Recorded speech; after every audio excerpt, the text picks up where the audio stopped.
Hey guys, welcome back to the channel. तो हमने एक 11th क्लास में एक चैप्टर स्टार्ट किया हुआ है। चैप्टर का नाम है जर्नल एंट्रीज। तो उस चैप्टर को कंटिन्यू करते हैं और देखते हैं कुछ और ट्रांजैक्शन। बट ट्रांजैक्शंस जो है मैंने इस बार जो करानी है आपको वो है डिस्काउंट की। डिस्काउंट हमारे पास अकाउंट्स में दो तरह का होता है बेटा। एक होता है ट्रेड डिस्काउंट, एक होता है कैश डिस्काउंट। इन दोनों के बीच में फर्क क्या है पहले वो समझते हैं हम। ट्रेड डिस्काउंट बेटा ध्यान से समझना, ये वो डिस्काउंट है जो ऑफर किया जाता है, offer to everyone irrespective of mode of payment, irrespective of mode of payment. यानी कि किसी ने चाहे कैश में पेमेंट करी हो चाहे उधार में पेमेंट करी हो, आइदर कैश और क्रेडिट, जैसे मर्जी पेमेंट करी हो सबको देना है।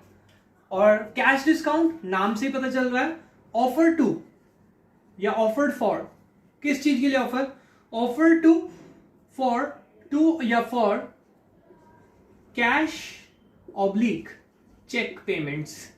यानी कि अगर हम बात करें जिसने इमीडिएट पेमेंट करी है ये सिर्फ उसी को दिया जाता है, इसको हम बोलते हैं कौन सा डिस्काउंट, कैश डिस्काउंट। और अगर मैं रियल लाइफ में बात करूं, जर्नल एंट्रीज के चैप्टर के हिसाब से बात करूं, तो ये जो ट्रेड डिस्काउंट होता है बेटा, ये जर्नल एंट्री में अलग से शो नहीं होता। इसको मैं डायरेक्टली माइनस करके शो करता हूं और इसको मैं सेपरेटली शो करता हूं।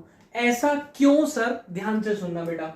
मैंने कोई प्रोडक्ट मार्केट से खरीदा या मार्केट में बेचा, सपोज एक प्रोडक्ट है जिसपे एमआरपी है 100 रुपीज, मैं उसको एमआरपी पे 10% ट्रेड डिस्काउंट देता हूं। ट्रेड डिस्काउंट का मतलब जो डिस्काउंट मैं सबको दे रहा हूं, ठीक है। अब जब सबको दिया जा रहा है ये डिस्काउंट, तो ये डिस्काउंट क्या मुझे अलग से शो करने की जरूरत है? नहीं। सोचो ना कि मैं 100 एमआरपी या 10% यानी 90 रुपीज का सबको दे रहा हूं, तो क्या सीधा सेल 90 की नहीं दिखानी चाहिए मुझे? जी, क्योंकि ये डिस्काउंट तो आपने देना ही देना है ना। और ये वाला डिस्काउंट, ये डिस्काउंट सिर्फ उसको देना है जिसने कैश में पेमेंट करी। जो उधार में लेके जा रहा है मेरे से, मैं उसको ये डिस्काउंट शो नहीं करूंगा। होपिंग दोनों का डिफरेंस आपको समझ आया होगा। अब इससे जर्नल एंट्री पे क्या फर्क पड़ता है, मैंने 3 एंट्रीज इसके लिए बनाई है स्पेसिफिकली, देखते हैं। पहली एंट्री देखो बेटा, purchase goods for cash ₹1 lakh, trade discount is received at 10% and cash discount at 5%। हमने परचेज करे हैं गुड्स, ध्यान से देखेंगे बेटा। Purchase goods for cash, entry क्या होती है? आपने गुड्स खरीदे, debit what comes in, rule hopefully अब याद हो गए होंगे। Purchase account debit to cash account, क्योंकि आपने गुड्स खरीदे हैं कैश में, तो purchase account debit to cash account. अब बात आती है सर डिस्काउंट कैसे ट्रीट करें। देखो बेटा, आपने कितने की परचेज करी? 1 lakh, right, minus trade discount at the rate 10%, कितना? 10,000 हो जाएगा। 1 लाख का 10% 90,000। अब माइनस क्या करेंगे, cash discount at the rate 5%, क्योंकि उसने पेमेंट कैश में करी है, सारा परचेज कैश में।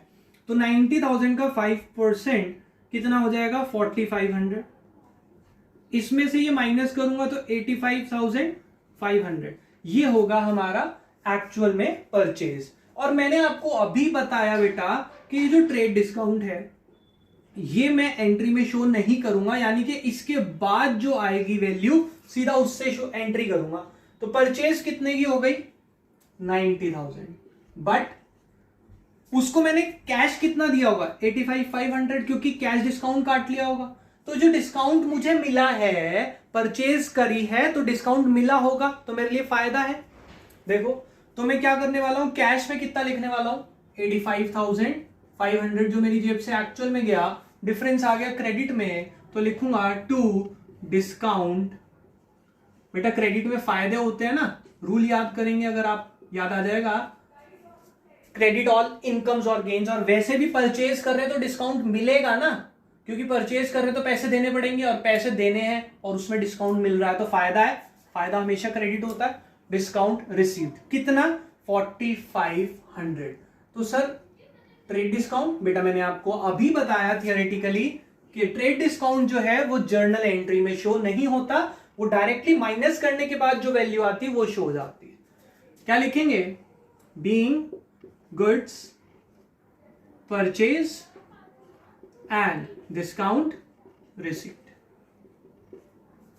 अगली एंट्री करते हैं बेटा, सेकेंड एंट्री पढ़ते हैं। देखो दोबारा से समझेंगे सारे कॉन्सेप्ट को, मैं इसको इरेज कर रहा हूं यहां से, आप दोबारा से समझते हैं। सोल्ड गुड्स फॉर कैश 50,000, हमने गुड्स खरीदे हैं कैश में 50,000 के, trade discount is allowed at the rate 10%, सिर्फ ट्रेड डिस्काउंट दिया जा रहा है। सोल्ड करे हैं गुड्स और ट्रेड डिस्काउंट दिया जा रहा है, कैश डिस्काउंट नहीं लिखा हुआ। या मान लो डिस्काउंट कैश डिस्काउंट भी लिख लेते हैं, and cash discount at the rate 5%। चलो जी इसकी भी एंट्री करते हैं। नॉर्मल सेल की एंट्री क्या होती है बेटा आपके लिए? कैश में बेचा है ना, तो cash account debit to sales account, cash account debit to sales account. क्योंकि रूल क्या लगा? Debit what comes in, cash आया क्योंकि गुड्स बेचे कैश में, और credit what goes out, goods गए तो गुड्स के जाने पे हम लिखते हैं सेल्स अकाउंट। एंट्री का अमाउंट समझते हैं, कितने की सेल्स है बेटा? देखो सेल्स है 50,000 minus trade discount at the rate 10%, कितना हो गया? सॉरी इसका 10% आ गया 5,000, कितना बचा मेरे पास? 45,000 minus cash discount at the rate 5%। याद रखना पहले ट्रेड डिस्काउंट ही माइनस होता है बेटा, जो वैल्यू आती है उस पे लगता है कैश डिस्काउंट। इसका 5% 2250, ये इसमें से माइनस किया तो 42,250। अब बात आती है sir cash to sales, normal entry लिखी है मैंने, अगर आप ध्यान दें मैंने डिस्काउंट को लिखा ही नहीं है एंट्री में, यहां पे भी ऐसे ही किया था। कैश कितना आएगा? ट्रेड डिस्काउंट के बाद जो आता है उतने की सेल या परचेज होती है। ऊपर जब हमने वहां किया तब भी मैंने ये किया, 1 लाख में से ट्रेड डिस्काउंट माइनस किया, जितना जो अमाउंट आएगा ट्रेड डिस्काउंट माइनस करने के बाद उससे परचेज या सेल जो भी होगी वहां लिखा जाएगा। इसमें सेल है तो सेल कितने की हो गई? 45,000। बट कैश कितना मिला कैश डिस्काउंट के बाद? 42,250, 42,250। सोचो हमने किसी को गुड्स बेचे हैं, सेल करी है, और हमें सेल करने पे पैसे आने थे, तो डिस्काउंट मिलेगा या देना पड़ेगा? डिस्काउंट देना पड़ेगा, यस। तो वो हमारे लिए नुकसान है, नुकसान है तो डेबिट होगा। डिस्काउंट अलाउड डेबिट, क्योंकि हमने पढ़ा था क्या? डेबिट ऑल एक्सपेंसेस और लॉसेस। कौन सा लॉस आएगा? सिर्फ और सिर्फ कैश डिस्काउंट, क्योंकि अभी हमने समझा है कि ट्रेड डिस्काउंट तो जर्नल एंट्री में शो होता ही नहीं, उसको माइनस करके जो आता है उससे परचेज या सेल लिखी जाती है। Being goods sold and discount allowed. आगे समझते हैं बेटा, और अच्छी ट्रांजैक्शन बनाई है बेटा, दिमाग खुलेगा इससे, बहुत ध्यान से समझेंगे बेटा। ऐसी ट्रांजैक्शन बहुत बच्चों के डाउट में रहती है लास्ट तक। आगे चलते हैं, इसको इरेज कर रहा हूं क्योंकि मैं इसकी भी वर्किंग यही बनाऊंगा। ये जो वर्किंग मैं बना रहा हूं आप इसको फेयर सोल्यूशन के वर्किंग नोट में दिखा सकते हैं, इसके भी मार्क्स होते हैं बेटा, ठीक है। आगे चलते हैं, ध्यान से देखेंगे। Sold goods to Mohit for ₹30,000, 30,000 के गुड्स बेचे हैं, trade discount is allowed 10%, cash discount is allowed 5%। ध्यान से समझेंगे। 60% of the payment is received in cash. ओहो, तो इसका मतलब सारे गुड्स कैश में नहीं बिके। कितने कैश में है? 60%। अब वो जो कैश डिस्काउंट है जो हम अभी तक पूरे में से लेस कर रहे थे, क्या वो पूरे में से होगा? एक बार समझते हैं लिख के। देखो बेटा, सेल्स कितने की है? 30,000 less trade discount at the rate 10%, कितना? 3,000। कितना आ गया? 27,000।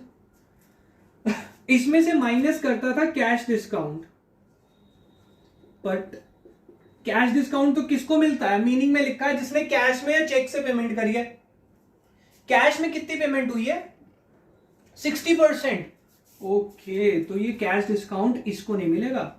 इसके दो पार्ट करें, एक तो 40% जो क्रेडिट में होगा और एक 60% जो किस में होगा, जो कि कैश में हुआ होगा। अब इसका 60% निकाल लेते हैं हम। कितना आएगा इसका 60%? एक बार मैं कैलकुलेट कर लेता हूं, ऐसा ना हो जल्दी जल्दी में कैलकुलेशन मिस्टेक ही हो जाए।